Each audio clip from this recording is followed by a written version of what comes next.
One guy who's been in playoff series and knows what it takes to make these kind of adjustments is Coach Jimmy Lynam. Of course, you can see him now as part of the Sixers pre- and post-game show on NBC Philadelphia. And he joins us now on the Boardwalk Honda hotline. And, Coach, last night is one of those games where a lot of people were waiting to see what the Sixers were going to pull out after Game 1. And they pulled out something last night that we haven't seen a whole heck of a lot of. And they had Jimmy Butler really run the offense. They kind of told Ben, hey, just concentrate on the defense last night. And they won a game on the road without Joel Embiid really having a lot of factor on the offensive end. So how do they escape Toronto without Simmons and Embiid having a big role on offense? Well, your description is right on, Mike. An unlikely escape, I guess is how I would say it, because obviously this team that's comprised or composed, you need those two guys to be involved offensively. But in Embiid's case, you had no choice. I mean, he was physically so subpar that they had to look for other options. And I think you have to give Toronto credit. They were doing a terrific job guarding Ben Simmons. So it really fell to somebody else, and I think you have to give Jimmy Butler a tremendous amount of credit. He's one of those guys, literally, I mean, he can summon it. And when I mean that, a lot of times guys like to ask for it, but it's not there. And Jimmy Butler, when he calls on it, he usually delivers, and he did so in spades last night. Yeah, Butler was a guy who wanted the ball, and that's kind of why they have him there. But what were some of the things that they adjusted and did that could maybe turn, if you thought that the Toronto was maybe a little bit better and maybe going to win this series, was there something that the Sixers did last night that might tip the scales and say, all right, maybe I've changed my mind. This thing could be a little bit more competitive than I thought? Yeah, well, first off, I'll just give you my opinion. I thought it was, pretty much like a coin flip series from the beginning. The fact of the matter is the Sixers played a horrible game, number one. Not unlike what they did in Brooklyn when they lost the first game to the Nets in the first series. But to Brett Brown's credit, he and his staff, looked at that game. They didn't panic, and they made some key adjustments. I would say not necessarily in order of importance, to put Joel Embiid on Siakam. Siakam is a very, very good player, but he had a monster game in Game 1. And then Ben Simmons, who did guard Kawhi Leonard a lot in Game 1. In fact, more than anybody else. That was lost a little bit in the shuffle. But they basically assigned Ben to guard Kawhi Leonard's full blast. Yeah. And I always thought that those two defensive adjustments are what enabled the Sixers to get off to the great start in this game, which I think was critical because it kind of gave the Sixers a bolt of confidence, which they badly needed. And I think their mindset at that point with that lead was, guess what? We came up here to get one, and tonight's the night. So I give Brett Brown a lot of credit for those two, not limited to that, but I thought they were two of the biggest adjustments. Yeah, now my question moving forward is, if the Sixers roll that same plan out, can they continue to do that, or are they going to have to keep evolving that defensive game plan each and every game? Yeah, well, as we've talked in the past, the playoffs are like an evolutionary process. You adjust to one another sometimes during the game as the series moves forward. But to your point, if I'm Toronto today, watching that tape for the umpteenth time since the end of last night's game, the one thing that becomes painfully obvious is that I have Marc Gasol. Now, he's not the old Marc Gasol. The old Marc Gasol, the world doesn't realize how good a player he was. He was a lock-solid NBA All-Star year after year. 1 year the Defensive Player of the Year. At age 34, he can still defend big time, but his offense is not on a par with what it was.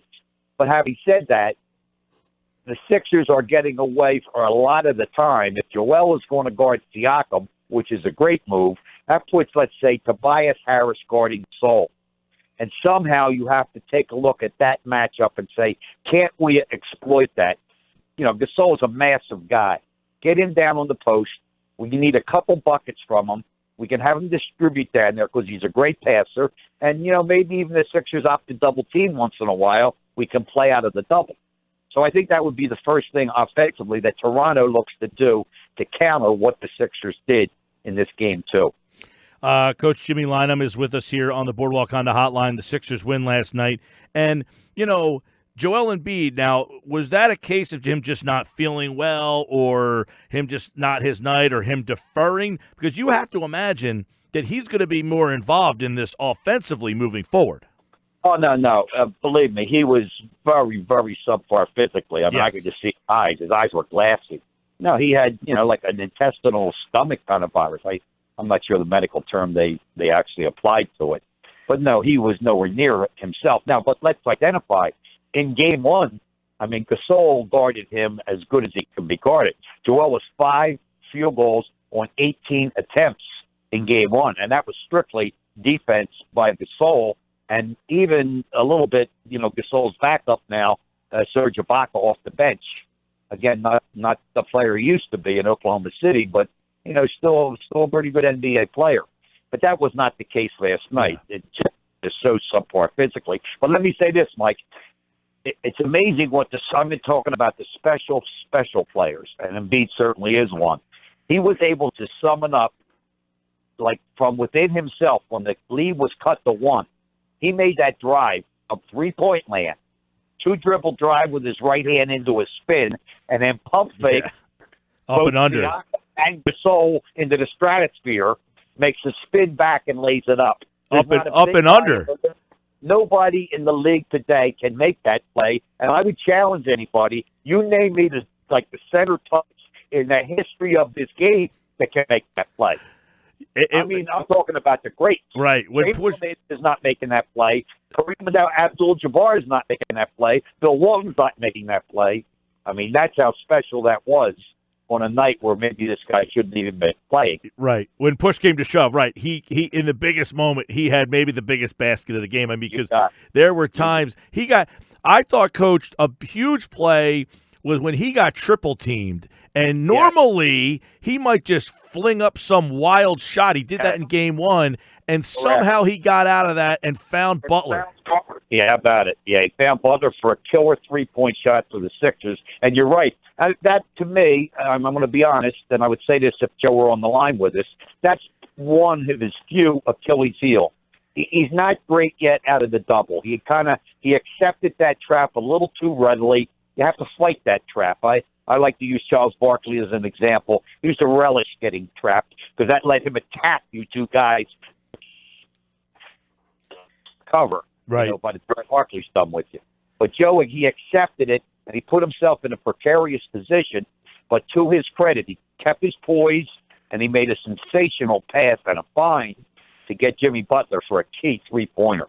Let me ask you, as obviously someone who coached in the league, we hear a lot about when a game is going a certain way, how difficult is it in mid-game to make these in-game adjustments that, like why in game one you see that game going? I heard you talking about this afterwards. You got to try to get the ball out of Kawhi Leonard's hands, send somebody out.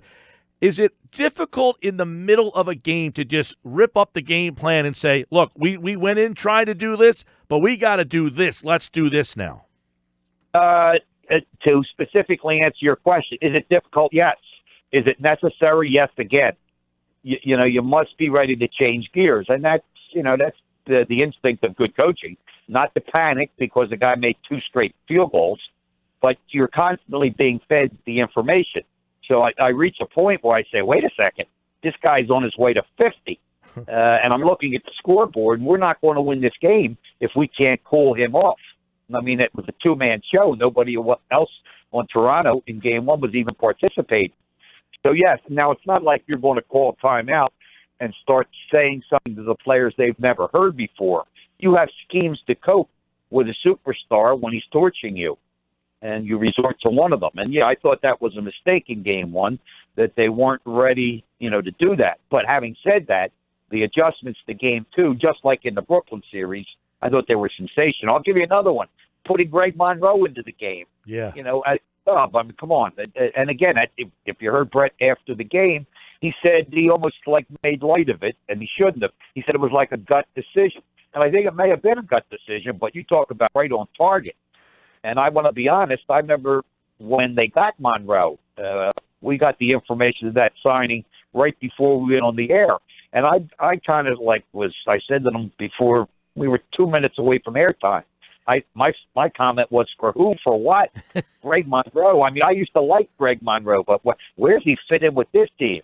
Well, guess what? How about perfectly to win what might be the critical game of this whole series in Toronto? Which, Coach, is crazy because, after game one in the Nets series, that poor guy, you would have thought, somebody was ready to put him out back to pasture. Like, get this guy off the court. I mean, it just shows the irrational. And Brown probably heard it and said, you know what, I'm going back with this guy after he was, getting killed in game one of the Nets series for using him. That took a lot of stones to go with him in that spot. No, you're right. But I would say, and I was with you, by the way, I think maybe a little bit of an overreaction to his play. I think he was really out of sync. You could tell he hadn't been playing a lot, over a period of time, and he missed countless shots in the basket area. But I tell you what he did. His defense was pretty good, and he got rebounds in that game. 13. Okay, and one of the things, so here we are, thinking he played awful, and he gets double digits. I didn't even remember that it was 13, but I knew he was a factor on the boards. So, and one of the things Brett mentioned last night, he likes the way he functions at the offensive end. He's not a ball stopper, meaning, the ball moves, it's in his hands, boom, it's on to the next guy. And occasionally, if they throw it in low, he's got a chance, as he did last night, to get you a low post bucket. But I use the phrase, Mike, that nobody knows the players literally quite as good as the head coach. In many cases, maybe the reason a bench guy is there is because of the head coach. So I think Brett Brown, his instincts were right on target last night. And that the bench in the persons of Greg Monroe, number one, and James Ennis, number two, they were a huge factor in that game. Right, and I had mentioned yesterday, I watched the Golden State game, and Golden State plays its starters, man. They don't go to their bench very often. And I said, Brett might have to take a page out of that and just run these guys. They don't play again until Thursday. Do you think he can keep playing these guys up around 36 Butler 43, Simmons 44? Can you keep doing that? Yeah, 44 might be just a tad much, meaning maybe one more 2-minute well-timed rest for Ben, because how about the energy he was expending at the defensive end trying to guard Kawhi? It was just showing you what a superstar he is. But the answer to your question, yes, and I think he has to do that. And as strong a contribution as they got from the bench last night, certainly much more than Toronto got from theirs, they were in limited minutes. And that's playoff time. Bench minutes shrink. Number of players off the bench shrink. Granted, Boban got a minute, small change. Amir Johnson maybe 2 minutes plus. But essentially, you're going to go with your starters longer, and the bench guys who do get a chance. And let's point out, there's a good chance, I believe, that Mike Scott will be back in the fray. That's why it was such a huge thing to be able to get a split on the road. Yeah. Arguably your top bench guy. Yeah, by the way, Coach, Ennis 24, Monroe 12, Bolden 9. And by the way, I thought Bolden hit a huge three when everything was kind of helter-skelter. He hit a three that kind of got lost in the sauce a little bit there, but that was a pretty big three with what was going on at that time, because it looked like they were starting to, hit quicksand a little bit. Yeah, I'm just looking. I have the stat sheet here in front of me, and I liked Bolden's game last night. He gave him 9 minutes, and he was +3. So the Sixers win by 3 in the 9 minutes that he's on the court. But, Mike, I kind of, and I maybe went a little overboard last night, but I never really took to the criticism of the Sixer bench.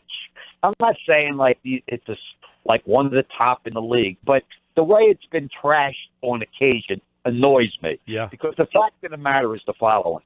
Lou Williams, maybe the best bench guy in the league. Yeah. If there are 4 Lou Williams in the entire NBA, you'll have to name the other 3 for me. My point is that most of the benches, in terms of overall talent, it's pretty close. So on a given night, usually the bench that's going to be better than the other is the one that really gets after it. That's going to go out there and really compete. And I think that's what you saw from those two guys last night. And typically that's the home bench, right? Well, I would say, yeah, you're probably right. More often than not, that would be the case. But in last night's game, how about 26 points from the Sixer bench? How about 5 from Toronto? Right. I mean, come on. Yeah, that's a huge difference. And I also, I'd like to get your take on, Tobias Harris, 9 points, didn't shoot it all that well, but you touched on it a little earlier, but just that little change of having him on Gasol. And Gasol, soon as Boban came in the game, they popped him out and he hit the 3. But having Harris on him, he would not allow Gasol to get a look. And I thought that was underrated last night. Yeah, you're right, because that's where you're taking your biggest gamble if, in fact, you switch Embiid over to Siakam. So I would agree with you. Yeah, Harris did a good job. And Harris's offense last night, he was struggling. And again, Toronto is one of the best defensive teams in the NBA, which is why this, I think, is going to be such a competitive series. But to his credit, Harris found a way, as good players do, to contribute in other areas. He and Jimmy Butler both had 11 rebounds. Unreal.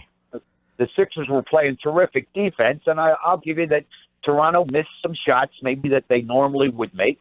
The biggest one, of course, being that last one by Danny Green, the second best three-point shooter in the NBA, has a horse shot to tie the game, and he missed the shot. But when they missed, the Sixers got those defensive rebounds, and in a lot of cases, it was Harris and Butler doing the work. Yeah, and a lot of times, Greg Popovich said after games, the first thing he looks at is 3 points made. They were both at 10, so I was trying to find another number, and that number there, 52 rebounds for the Sixers, 36 for the Raptors. That seems to be your difference in the game last night. Yeah, and what it showed, I think the offensive rebounds were even, but the Sixers, with those defensive rebounds, for the number of shots that Toronto missed because of pretty good Sixer defense, the Sixers did a good job limiting them to only 9 offensive rebounds. So Nick Nurse, he sees 1 and 2. What's his adjustment now coming to Philadelphia?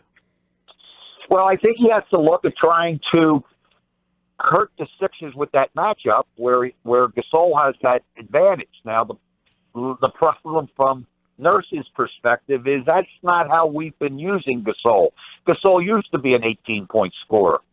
For us, he's a 6 and 7, 8-point scorer. He facilitates, makes a timely 3.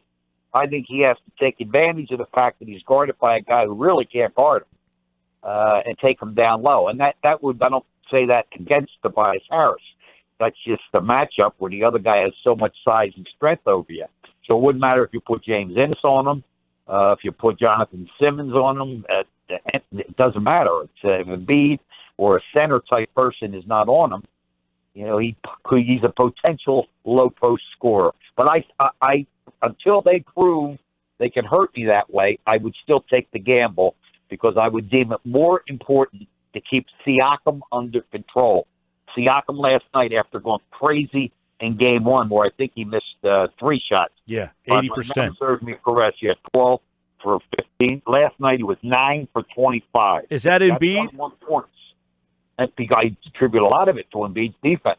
Yeah, the length there. And I thought the length of the Raptors in Game 1 gave the Sixers problems. They're switching. Jimmy Butler didn't get the same looks because, look, that Raptors team has 2 former Defensive Players of the Year and a bunch of guys, Ibaka, Danny Green, who are all defensive members. So that team has length and defense, and I thought it gave the Sixers a lot of problems, not only in Game 1, in Game 2 last night.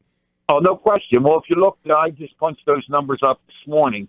Through all the playoff games played so far, the Raptors are the best defensive team playing basketball right now. If you look at what they call it different terms, but let's say efficient defense. Yeah. And it takes into account that you're guarding the 3 real well. They are number 1. Their defense right now is the most efficient in the playoffs. So no surprise there. Your opinion on how far Ben Simmons is coming defensively, and I said after the Nets series, if they play defense like they did in that closeout game against the Nets, this team can go as far as the defense can take them. And I think that was an example of last night. When they come focus and play, woo, that defense is at another level because of the Sixers' length, and a lot of it led by Ben Simmons. Yeah, I would agree with you, Mike. And I'll tell you what, I would prefer, before I say this definitive, I'm going to say it anyway, have Brent here with us. But I think they tweaked it a little bit, both in that last game with the Nets and last night. That sometimes the fear of the other team lighting you up with the three kind of keeps you from doing what some of the things you'd like to do defensively. And my phrase is, respect me, but do not fear it. Of course they're going to make some three-point shots. Come on, give me a break. But for you to say, oh, no, we're staying home with everybody, now they're running pick and roll to death with somebody like Gasol and Kawhi Leonard. I get news for you. You're not guarding that. Kawhi's on his way to 50 if you try to guard a two-man pick and roll with the two players involved. And I thought last night the Sixers turned the page back a little bit, and they got a third defender involved in a lot of that type of action and took their chances with the three. And obviously it worked very much to their favor. But I think for them to be, to your point, who they could be defensively, play defense the way you played it a little bit, back in the day. Let your guys scramble a little. If somebody's going to get an open three, so bad. Yeah, that's one thing. I can't stand all this changing and switching. I get it. These guys are athletes and they can, but man up on your guy and play a little defense. You know what I mean? But with the help needed. Yeah. Nobody's going to guard anybody one-on-one a whole game, especially the star guy. Right. You need a little bit of help. The point is, most teams nowadays are reluctant to give help. And the reason they don't want to give help is because of fear. Well, if we give help, putting us in rotation, they're going to get a three. Well, so be it. They get a three. I mean, come on. Three's a big shot in this league, and last night neither team hit them a lot. 10 for 35 Philly, 10 for 37 Toronto. We'll see. Oh, by the way, I am very even-keeled, Coach, when it comes. Like, I don't get irrational. I don't get too high, too low. They lose to Atlanta on a Saturday night in March. I don't get too crazy, and I say you give up 130 to Atlanta, and then last night 89 to Toronto, and it's amazing how these people get crazy about how bad they looked on this night. And I said, it's Tuesday night in February, man. Some nights these guys just don't have it. They don't bring it or whatever it is, but when they bring it like last night, that Tuesday night in February seems like a distant memory. Yeah, and your point is right on target, Mike, meaning these guys, meaning the NBA players I'll speak for, they play pretty hard every night. But there were some nights where it's just not quite there. Right. But it was very evident to me at the top of that game last night, these guys screwed it down. I mean, there was a certain focus, a certain emotional commitment, and I think the defensive matchups of the Embiid and Simmons, as that game started to unfold, I think that was a big deal. And once you started getting the lead like they did, I could just see that confidence rising. Coach Jimmy Lynam and the cast will be back. Mark Zumoff, Mark Jackson. You will see them Thursday night. Amy Fadul leading that desk at NBC Philadelphia. And Sixers pre- and post-game live before and after every Sixers game as they take on the Raptors. 8 o'clock Thursday night. Coach, we appreciate, as always, man, we appreciate your time. It's a lot of fun, Mike. Enjoy talking.